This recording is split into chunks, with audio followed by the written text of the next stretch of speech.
everyone. You are here again on a Monday. Today, you are joined by two really important people. The first one is my co-host, Kaya. Welcome, Kaya. Thank you. Good morning to you all. And it's a pleasure to be here with you and obviously with Edgaras as well. And today, you are joined by Edgaras Abromavičius. He's the president of the Lithuania Esports Federation, and he's a researcher in sports and education. Edgaras, no one better than you to introduce yourself.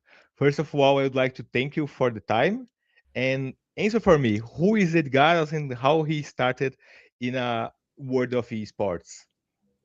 So, hello everybody, and thank you very much for invitation. It is a real pleasure for me to talk about esports and other things. So, as you introduced me, I'm the president of Lithuanian Esports Federation, and we are preparing our national teams for Esports Nations Cup at the moment. And of course, I'm working in Lithuanian Football Federation, and I'm responsible for esports. We are playing in the Rocket League eFootball competitions at the moment. And finally, I'm a lecturer and a researcher in several universities in Lithuania. And my main topic is, of course, esports, and we're doing some really interesting scientific researches in this kind of field. Yeah. And when we are talking about esports, I can tell you more what is the grassroots, how and how I joined to this maybe later. Sure. But before we do that, I want to go far back a little just to talk about how you started. How was your first contact with the gaming itself? So you started playing NBA video games, right? At Yeah, around yeah, 8 years old? Yeah. Uh-huh. yeah. Maybe my first games, Mhm. Nintendo system. I know it was maybe when I was 5 years old, and Mhm. then I was starting to see more serious about video game industry. It was when I was 8 years old, because my Mhm. dad is a big gamer still. He's 65 years old, but still a big gamer. Maybe not esports player, but gamer, a big one. So Yeah. he brought me PS1, and he brought me several games at that moment, and it was NBA in the Zone, which was created by Konami publisher, and FIFA. And I Mhm. was amazed. I was amazed how interesting could be sports. So that was the beginning, and after that, of course, it was so interested that I even started to do sports and started to go to sports academy and to play basketball and so on. Yeah, and at what point exactly did the gaming shift from entertainment into something more meaningful to you? Like, what made you realize that you actually wanted to work with that? Maybe after my school, I would say, because I was studying sports management, and Mhm. my big hobby was sports at that moment, and especially MBTK game. Every Mhm. year I played about 900 or 1,000 games online, simple one, play now, and so on. And after 2 years in my studies, I had to start to think about my bachelor final thesis. So it was a tricky one because I was working at the same time, and I wanted to have that hobby regarding to the gaming side. So what I saw that then I analyzed scientific researches and publications. There are a lot of researchers regarding to sports, video games, and so on. And one of most impressive professor was Bev Kenfron. She started that thing, and I was inspired. And then I had discussions with my professors that maybe we can do a final thesis about MB2K. I didn't know what kind of thing we can do, but after 1 year, we prepared a final thesis of my bachelor work about product placement effectiveness in MB2K games. So that was the start. Then I saw that even you are not AT specialists, you can be a part of video games. So that was the real start. Mhm. Yeah. Nice. And talking about like the education that you are talking, uh, tell us a little bit more about what was your education, your bachelor, and everything. So, as I said, I was studying my sports management degree. It was bachelor. Later, I joined to master degree. It was again sports management thing, and I was going more deeply to this kind of field. I did more researches and works on fantasy games because this is a big part of sports business. Mm-hmm. So after this bachelor and master thesis, I saw the opportunity to join to the PhD studies, and then I decided to do my final research, and we did a big research regarding to product placement, and we took media as video game, as esports, NBA broadcasting. So we measured every media and we compared product placement effectiveness, in every media by feedback from the users. So after 10 years of researches in that kind of field, I finally graduated and got my PhD. Yeah, and it's interesting that you actually did study for that because a lot of people think, oh, in esports you don't need to study a lot and that in gaming at all. But how do you see the role of academia in shaping the esports industry today? Uh, it is very important to say that when we are talking about esports, it is not just a sport, not just a sports, because there are a lot of people around this kind of industry who works in finance, marketing, communication, design, and other things. What I want to mention, even now when we are working in our federations, one of the biggest partner in this kind of field is Simonas Rokis, who is one of the best broadcast professional in Eastern Europe. So it is just prove that you have to have specialists in many areas if you want to work in this kind of field. And what we now are talking with school kids, I can mention that we just finished our school championship of NBA 2K. We brought opportunity for them to compete against each other now in Kaunas city. Mhm. So before every games and competitions, we always had conversation with them, and we taught them about industry and what kind of areas they could study and maybe work later in the future.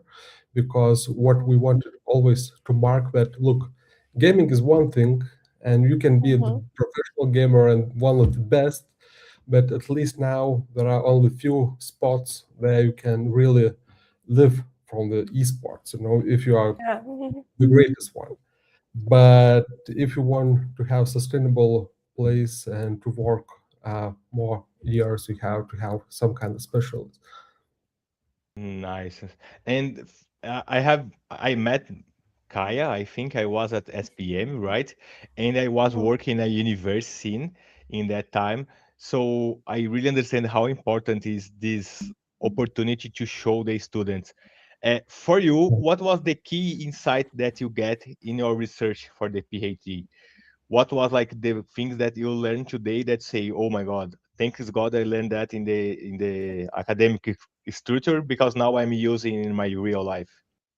Yeah, our main focus of users were youth guys, and we could see a future trend, and the future trend is that interactive media will be the main media.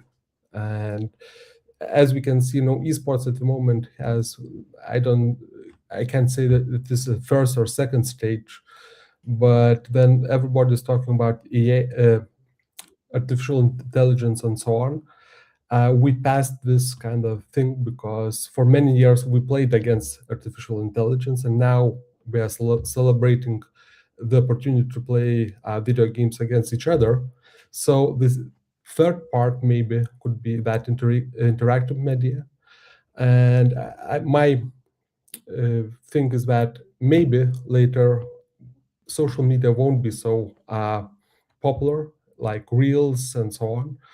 I think that the main thing will be interactive media. And then we did that PhD research. We saw that the biggest effectiveness of product placement was during video gaming sessions.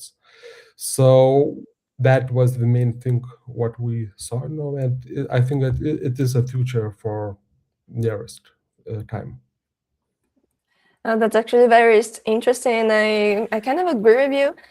But now changing back to something different a little, still talking about education, but how would you describe the current state of esports education in Lithuania? Like, do you think it's getting better? Do you think it's the same of when you studied, or you don't know? We're always joking with my friends and colleagues, but look, we would like to live at the moment as students or school kids, because then we started that project championship for schools. We wanted to be, in their places. Regarding to universities and colleges, again, we have several universities as Vilnius University and Vytautas Magnus University, which propose modules for students. An example, Vytautas Magnus University, we have esports module, which is dedicated for future teachers. And we always want to mark that what is the main goal for this kind of module is that these teachers could have great communication with their kids who playing sports, that everybody who plays sports always playing video games, at free time and so on. So teachers could have great conversation with them after this kind of module. Then we are talking about Vilnius University. We are teaching esports communication. So one of the task for them is creative task to create a project. They have to choose organization and to think how they could integrate esports in that organization. An example, you can choose any kind of organization. It could be a business organization, and let's say maybe a student can create some kind of internal esports tournament for their colleagues. So again, there are some goals from human resources department which could be reached by this project and so on. So let's say we have two universities who have a doing great job at the moment. We always trying to take more universities in kind of this field, and I think the main plan at the moment is to create universities league for esports, and we see a big opportunity in kind of this kind of field at the moment. Nice. And you talk about a little bit of the education, and they have like some models of esports. Uh, I don't know if you have there, but like in Brazil and especially in US, the Yeah. university for competing, they have like some tournaments just for college, just for universities. You have you have something like that in Lithuania too, like some competitions just for universities. At the moment, we don't have. I think that it will be done in a few years, because then we did the application for Esports Nation Cup. One of our goals as Esports Federation was to organize the league for universities, because then we are meeting universities representatives. They always have the question, so okay, let's do the esports, so what is the competition for universities, there are several leagues of universities in Europe, but at the moment, in national level, we don't have any. So there are some grassroots tournaments. An example, in Vytautas Magnus University, we organizing tournaments for students. Students are organizing for communities some special tournaments and so on, but we don't have some kind of official league for students at the moment, and I think that is a big gap, and we will have to fix this. Yeah. Nice. Uh, I sorry, Kaya. I said that No, just that's because okay. like it was something that I was telling. I feel that's really important because when you have like this community and this entertainment for colleges, they are going to learn other parts of the esports, because usually they are the people who are going to organize everything. So they are going to see that the universe of esports is more than just playing and just competing. It's much more than that. And what we could see when we proposing any kind of project for municipalities, for the government, and so on, educational part is the most important thing, because one thing, and we always are very clear about this, we have to separate gaming thing and esports thing. It's two different things, because gaming thing is for leisure time, because most of the teachers or politicians saying, look, everybody's playing and using mobile 24/7, let's say, as a joke, but I am always explaining them, look, it is not organized tournaments, championships, and so on. It is just a leisure time. And another thing is esports, and then we are doing that group stage championships and so on, and finally broadcasting, with commentators and analysts and so on. And that's really important because I see that starting to happen in Brazil with 2Es, which is like the university tournament of esports, but people still don't play it as seriously as we expected. Like, I feel we're going a slow path here. I don't know how is it in Lithuania, if it's faster, if people are buying more the idea, or do you think it's the same? It's kind of slow but growing. Let's say this. It is not a secret that during the COVID, it was a big Mm-hmm. bubble everywhere. Yeah. In Mm-hmm. sports organizations, in universities, everywhere. At the moment, everybody wants to see that big picture. So, what kind of competitions could be in our region? We have competitions regarding to universities. We have Baltic countries competition for students, and it is Latvia, Estonia, and Lithuania. What we are trying to do at the moment to create that national level competition for students. And the second step could be that Baltic region, because most of the partners, then we are talking about Lithuania, see Lithuania as a part of Baltic region, and they want to work with all Baltic region, because all three countries are small, but we are like brothers and sisters, together. So Mm-hmm. I think that is the main thing. We have to show the big picture, the idea, and then it will be a much bigger motivation level, for every student. Nice. And talking about education, in your opinion, what is the most important for one esports program? It's more like the researching part, or is more like the working out, like to do things in the real way? Yeah, as you mentioned, it is like two separate roads. Then you are a researcher, and then you are a part of esports program in university. For me, it was a big surprise that then we announced Vytautas Magnus esports program. Uh, we had a big attention from the students and from the girls. Why I want to mark this kind of thing, because we know that only 10 percentages or 5% percentages of the gamers are girls, and it even now it is a big opportunity for industry, to reach them. But what I want to say, uh, a half of the students don't want to play. They want to be a part as organizational professionals. So they want to help to organize events, to operate competition, and so on. But then we are talking about research. I think it is not for everybody, because when you are studying PhD or something like this, you always, or usually, you are taking some kind of other field.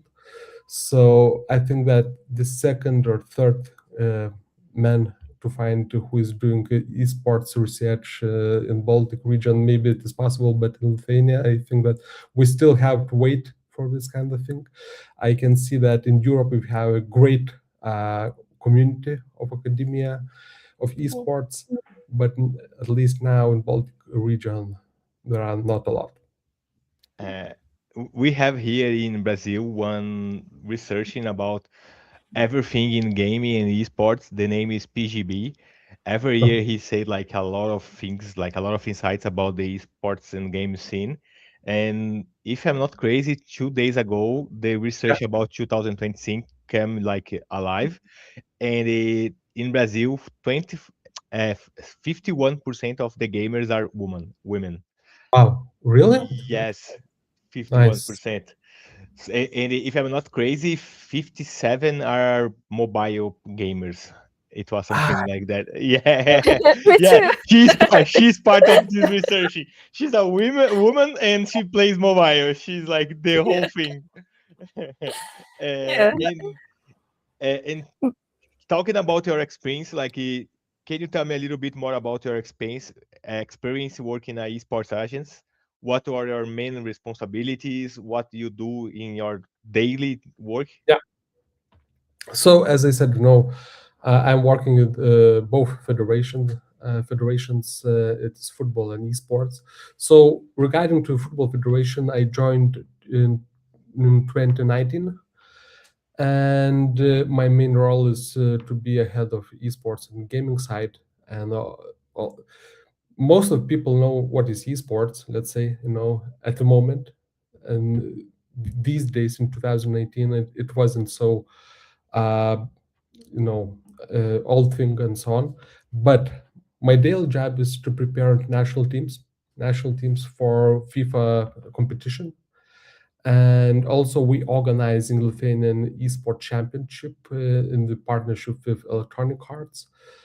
So let's say we have club level. So my daily job is to communicate with the clubs, the main Lithuanian clubs of football, and to help them and support them to finding the good players for the league and so on. We just finished our fourth season this Saturday.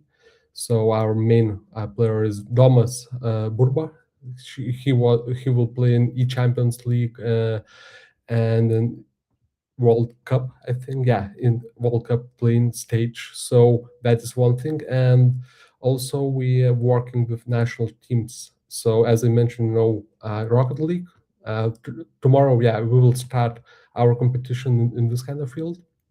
And of course, eFootball console and mobile. So my daily job is to communicate with every team member in club and in national team. It is about 40 people around. What we have to be in touch, and that is my main job. Regarding to esports federation, it is more to coordinate all process because we have great team. Our national team manager is Šarūnas Tamulis from Comic Con Baltic uh, company, and our several guys. So my main job is now just to be that lead and to help them to do their best job. Because at least now we are still waiting for more news from Esports Nations Cup organizers. Yeah, and about the European Basketball Club Championship, like how did the project start? How did it come together? Like, You mean about esports football league or? No, because like if I'm not crazy, the European Basket Clubs yeah, Yeah, Championship, they are yeah, together yeah. with like the soccer, something like that. Like they are some connections, or I'm crazy. Mm-hmm. Yeah. yeah. So what is interesting that in 2019, when we are talking about NBA 2K, about basketball, European thing, there was a gap. There was a gap, and Mm, there was some kind of grassroots tournaments for clubs and so on, but there was no official tournament. So what we did, we created as a case study a club competition, and we called this mm-hmm. Esports Cup. We invited clubs from Turkey, it is Fenerbahce, from Greece, Panathinaikos, and our clubs from our countries. We manage all this tournament, broadcast, and so on. And after this, we presented this project to NBA representatives, because we could see that NBA 2K League did a great job at that moment, and they were looking for expansion. And we have a proposal, to expand their league to Europe, and maybe they could play, against NBA clubs and so on. Because Okay. let's imagine ours against New York and so on. Okay. In your opinion, I'm going to do like one double question for you. What Sure. was the biggest challenge for one organizations in esport and for federation? What are the biggest challenges you think that they are going to have? So for the club, maybe when we are talking about basketball, it is very hard to find, players still, because there are no official tournaments and so on. So that is the main challenge. Then we are talking about national teams, especially in basketball. It is the same problem. Nowadays there is a eFIBA tournament, but still no official tournaments know how to find the best players. So usually federations what have to do is to call publicly the selection tournament and to wait for some players who want to join to the team and see what are the best ones. They can't scout during the year who could be, the main players of the team and so on. Yeah, and like the Lithuanian Esports A League works with Electronic Arts, right? Right Yeah, now. then regarding to football, yeah. Yeah, and can you explain how exactly is the partnership between you between the two? Uh, in very simple way, they let us organize this. Let's say, of course, we are very thankful for them to have this opportunity, because we're only one country in Baltic region that has this privilege to organize esports competition and to use FC Pro officially. That it is a big thing for us. And we started this project, I think, in 2021. Then we invited every club in Lithuania to join to esports, and we announced this initiative publicly. And after a few months, we had the message from the EA that we are interested to give us that opportunity. So now it is a fourth season, and they give us all technical things as accounts and so on. So our players have great opportunity to show them publicly in international level, and to compete, against the best ones. Because as Lithuania is a small country, for us it is hard, to show our talent worldwide, maybe in classic football. So our virtual players has a great opportunity. Understood. And we had a comment in the comment section, and the person was asking, Leticia was asking, how did the idea of creating the Lithuanian Esports Federation come about? And also, I want to ask you, how exactly did your involvement with this federation begin? Yeah. So again, we saw a gap in the Lithuanian market, that if we want esports to be showed as real sports, in politician level and so on, political level, we have to do some kind of institution, and great institution. So we did this, and after a few months, we saw a public press release about Esports Nations Cup.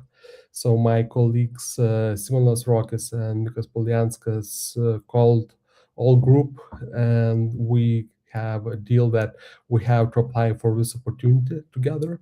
So it was clear that we have to take that initiative, and we invited Lithuanian Football Federation, Comicon Baltics, and our stakeholders to have this collective application together, because we understood that it won't be enough just us, and we invited our stakeholders who did something in that esports field. So that was, the way how we started. Okay. Mm. Okay, and talking about the football league and especially the federation, what impact did you expect from that in Lithuania? How do you see like Lithuania sports like in maybe in 5 years? This is like an interview question. How do you see yourself in 5 years? Yeah, I think, in 5 years we'll be uh, as a real sports in country level.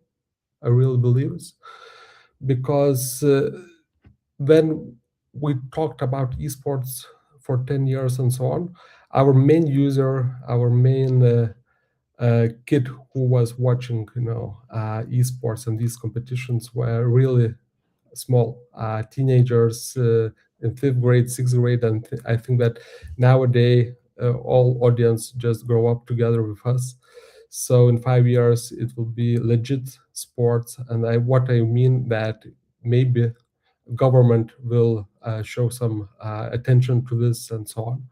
But regarding to Esports Federation and Nations Cup, I think that it's a big opportunity for everybody, because maybe it is the first time then we can see that all nations just get together, and they started to talk more about this kind of sports in their countries. And now we have really many representatives who wants to do this kind of project together. And even after that Nations Cup, and I'm always thinking what will be next, because okay, it is on November, the final, but what's next? So I think that in next 5 years we can work together towards not only in competition level, but even in the educational space and our projects, especially in social projects. So it will open more and more doors, in every Mhm. space. Yeah, and honestly, when I started learning a little bit more about you, I was very interested about the fact that you try to put it all together, like the education, the esports, the traditional sports. I think that's really important because people are now starting to realize how big all this esports scenario is. And I think it's really an opportunity for everyone for the next years as well. So I hope it all works as you are expecting. But now I'm gonna ask you about the main priorities of the federation today. Like, what do you think that you need to put first to follow the steps and actually get the results you're trying to? Yeah, so the first step was very clear. We started to talk with potential coaches for every national team of every esports discipline. It was the first step. The second step now it is to recruit the best players, for the teams, because it is a real big challenge sometimes, because we have some things to do in their clubs, and they have uh, to have a deal with the clubs to have opportunity to play for national team and so on. But I think it will be done really not so hard. But the third thing is now to communicate with the audience, and to tell the story about every esports player and the coach, why it is important, why what is the road of everybody, how they reach that goal to be the head coach or the member of national team. And then we will reach the biggest audience here in Lithuania. We can uh, feel that maybe we will have great results, and we'll find more partners, in this kind of project. Nah, nice. Uh, I have like some guesses here.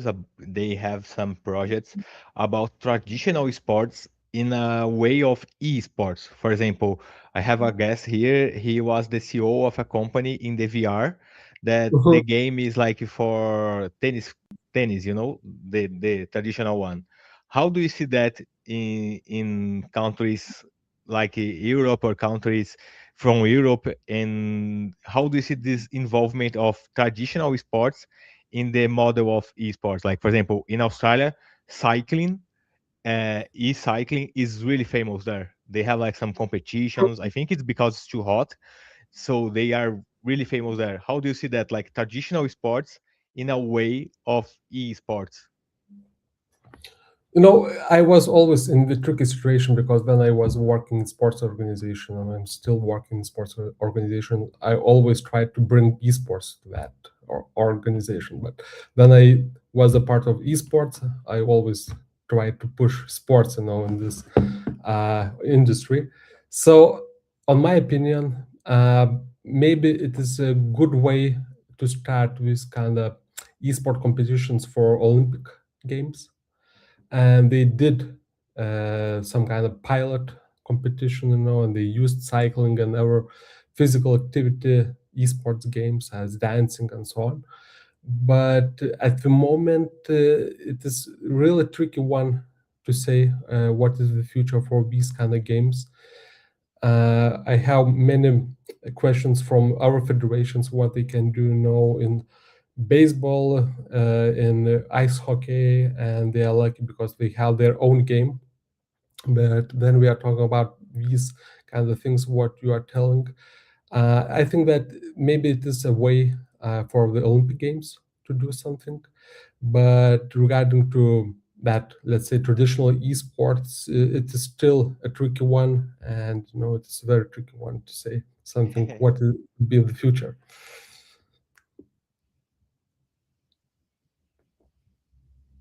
Kaya, you are muted. Yeah, Sorry, no worries, sorry. That's because it's noisy here, so I didn't want it to interrupt you. no But worries. I wanted to understand better about like you both in the academia and the industry. Do you think that there is a place where there is a disconnection between research and real world sports sorry No worries. So, execution? Or do you think, oh, it's well connected and the research and the real world is working together like you know, really, really it well? depends. It depends.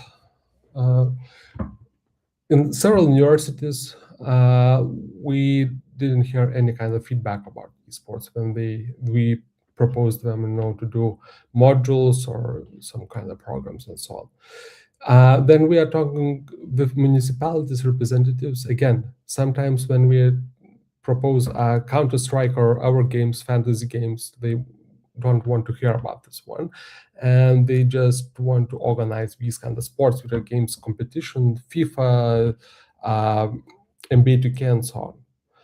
What we can find in scientific researches at the moment that if young kids are trying to play FIFA or NBA 2K, they want to try these kind of sports in real life.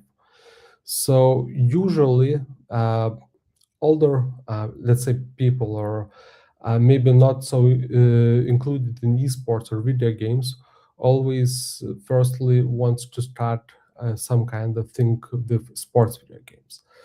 But regarding to the academia, about marketing communication part, most of the people doesn't matter, it's sports or fantasy games and so on.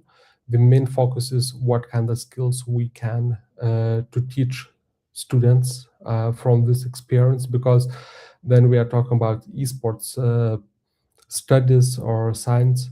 It is the same thing as sports management, business management, and so on. It is just a theme which we are using, to do some things, because marketing is the same, let's say, when we are talking about our business. It is a part of entertainment business, but still just a different audience, and the younger audience, which is very attractive for most of the business at the moment.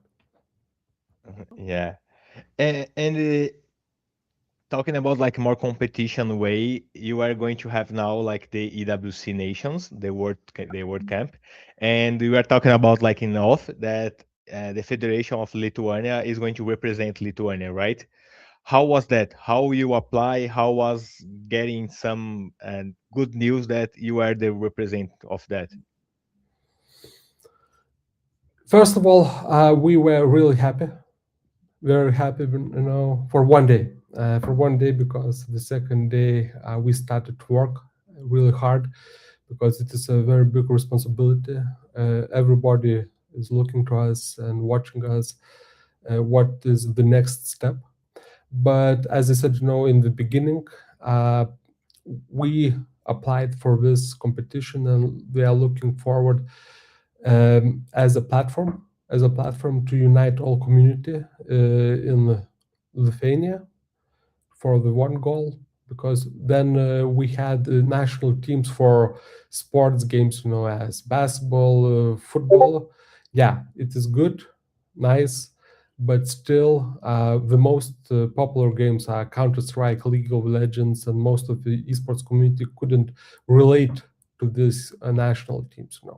At the moment, we have sports games as FC Pro, Rocket League. I still seeing this game as sports game, let's say, at least partly.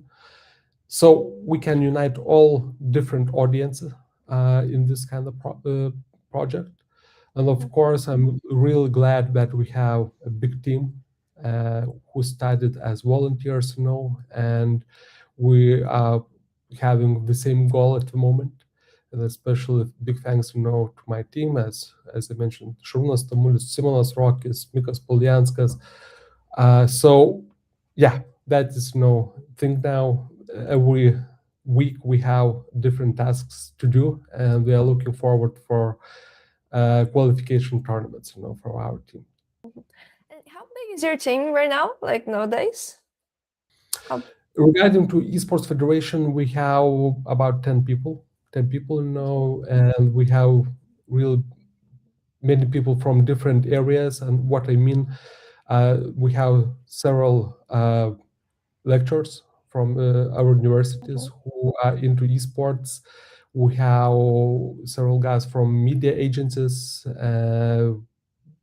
Several guys are head of sales in the biggest websites in Lithuania. And as Šarūnas, as an example, who is a national team manager, is the head of Comic-Con Baltics, one of the biggest Baltic event regarding to video games and all culture, of comics and so on. And sorry, just No, go. A quick question here. Do you see national representation becoming as meaningful in esports as in traditional sports, or do you think it's going to take a long time to happen? It depends. For our players, it is really very important. Very important. From my side, and my duty is, to speak with government. So maybe the biggest challenge is to present to this kind of project and national teams and so on for the politician representatives. But still, we are in the contact. They are open to speak about the future possibilities. But of course, it is like a 50-50, because we still have some representatives who are very skeptical about this esports thing. They still don't see the difference between gaming and esports. Getting the rookie of everything that you are talking, in Brazil, you are having like some not issues, but like some discussions about if esports are like esports or not. Uh, I'd like to ask like if in Lithuania they have this recognition, and most important is like how important is that recognition for the growth of esports? How important do you think that is important? So first of all, we don't have that recognition. We don't have. We hope to have this in 5 years, as I said, but still no. Mhm. I tried several times to speak, in parliament with representatives and to explain what is what, but still can't show any result in this kind of field. Yeah, and regarding to importance, again, in one way, I would say yes. Maybe, and in another way, maybe not. Because, first of all, if we are recognized as real sports, we can to apply for several projects and programs, which are provided by government, and maybe then we can get a budget to do more things here in Lithuania, because nowadays only several municipalities, or let's say only one municipality, as Kaunas region, understands the importance of esports for the younger audience. In the second part, that I don't know if it is very important, because um, nowadays, then the business environment is changing very quickly, and we can see really new business here in the old world regarding to artificial intelligence and so on. More and more young people have power, to sponsor this kind of thing and so on, and you can be not dependent on some kind of budget from the government. Mhm. So in this kind of mm, thing, I think that maybe it's not so important, but yeah, it would be nice to have this recognition, and it would be much more easier if Olympic Games could happen, but we will see. Maybe in future it would be possible. Yeah, and from what I see, it looks like both the Lithuanian Federation and Brazilian Federation, and I think that federations of a lot of places have similar problems, are facing similar problems to establish themselves. And I want to know if you guys somehow connect yourselves, like you talk to each other, you share experiences and what's working, what's not, or if it's like you're working for yourself and each one as well. You mean between us and government institutions? No, like No, the countries themselves, yeah. I The other countries. federations, yeah. Mhm.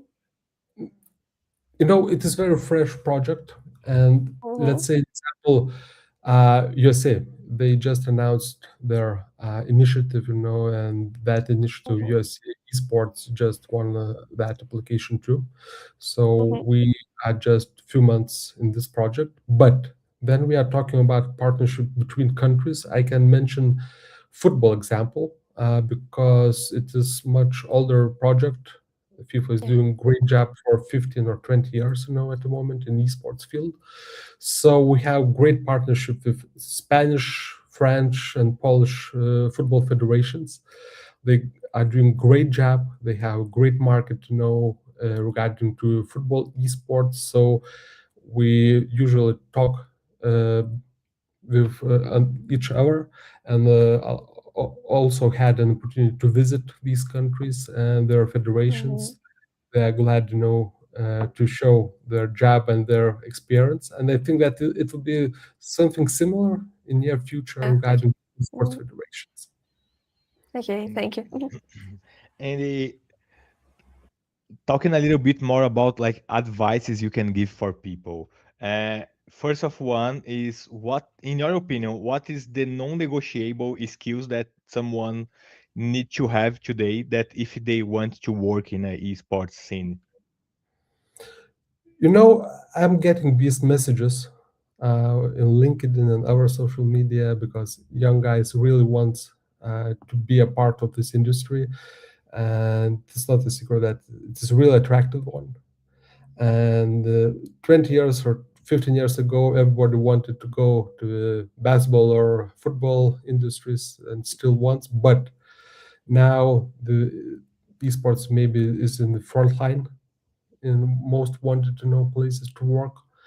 But what I want to advise, they have to look for some kind of opportunities and the gaps in the industry. Because an example, what I mentioned before, we created that basketball national team competition now because we're really into this and we saw the gap. Then we talked about basketball European club competition again. It was an opportunity. Esports is not so old, so you have to see what kind of opportunities you can do and what you can propose, for the industry, because it is not the industry where you can have or you can to find the job. You have to create the job by yourself. I think that is the main message from my perspective. Yeah, just a sec. Okay, now I'm talking.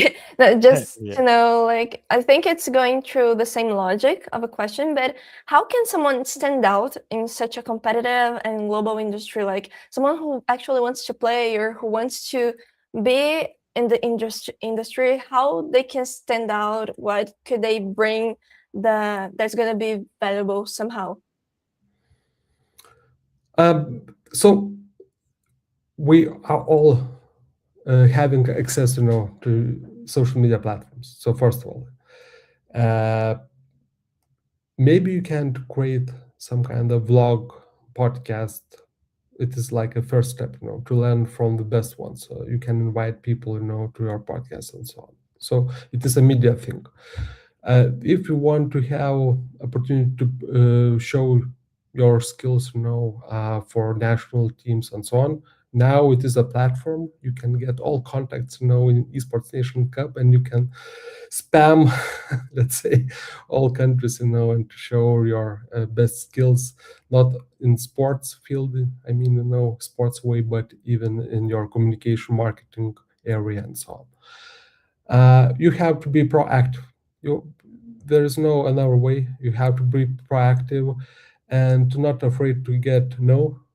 Most of the time, it's usually no, 50 no and 1 yes. So yeah, you have to be proactive and not to be afraid of no's. And what advice, like this is probably the last question. I don't know if Marcelo wants to say something more, Yes, yeah, yeah, but yeah. what advice would you give to someone trying to transition from traditional sports into esports? Talking about the administrative one, right? Yeah. Now I have to think about this one because I know myself, because I was a big fan of both industries, Mhm, classic sports and esports especially. But then we are talking about people from sports to esports. I could see these examples during the COVID. That was interesting, mhm, because most of the sports leagues and so on just stopped their things, what they have doing, and most of the guys just tried to get to esports at that moment. So there were many examples, how to get sports career to esports career. But nowadays, then the COVID finished, and we had this bubble. I I'm thinking that is a good word. I don't think that is a very easy decision for most of you guys, because you have families, you have some responsibilities at the moment, and I think that nowadays, when you are choosing one of the industry, it is very hard to go away from sports, because esports now it is again growing up, getting more sustainable, but still mhm. it's not the same as sports industry numbers now. Yeah. So you don't think that's a that's a good idea for like to work right now unless you have a really structured plan to do so? Exactly. You can do some things. You can get to esports field, but Mhm, as you know, for the young guy, you have to find the area and the gap. Then mhm, it is a great opportunity, because, as I said before, no, there are no job opportunities or many job opportunities in esports. You always have to create one by yourself. That is the main, rule by my perspective. No, correctly. I agree sometimes, like especially in countries that esports is beginning, it's everything by yourself basically. You have to create the opportunities, you know. Uh, Yeah, but thank you very much, Edgaras. It was thank a pleasure talk to you. Thank you very much, Yeah, Kaya. It was a same here. pleasure have someone such a nice person like you in my podcast. Edgaras, now it's time for you if you want to say something for the public, where they can find you, something like that. Yeah, so first of all, guys, thank you very much for your invitation. It was a big pleasure to talk with you, and especially to tell about the situation in Lithuania esports industry. So everybody who wants to know more about sports, video games, or esports in Lithuania, please contact me in LinkedIn and Instagram. I think that guys will tag me in these Yes. media podcasts. So see you later, and thanks a lot for listening. Thank you. And Kaya, Thank you. usually I don't ask that, but because you are someone who is a public person who working like that, if you want to say your social medias for people follow, let they know. Thank you. I want to thank you too, Edgaras, for being here. It's a pleasure for me too. It was a first experience, and it was really nice talking to you. Thank you, Marcelo, for the opportunity. And if someone wants to know my social medias, you can follow me on Instagram, TikTok. It's Kaya, KHAYA Sorry, I never spelled that in English. Don't worry. If you want to follow me. But thank you again. It was really nice, and it was great to know a little bit more about how it's working, the Lithuanian Federation. Thank you. Okay, thank you guys. Just for letting you know, guys, today you are going to have another podcast at 3 p.m. with the director of market at Asus. So see you there, guys. Bye bye.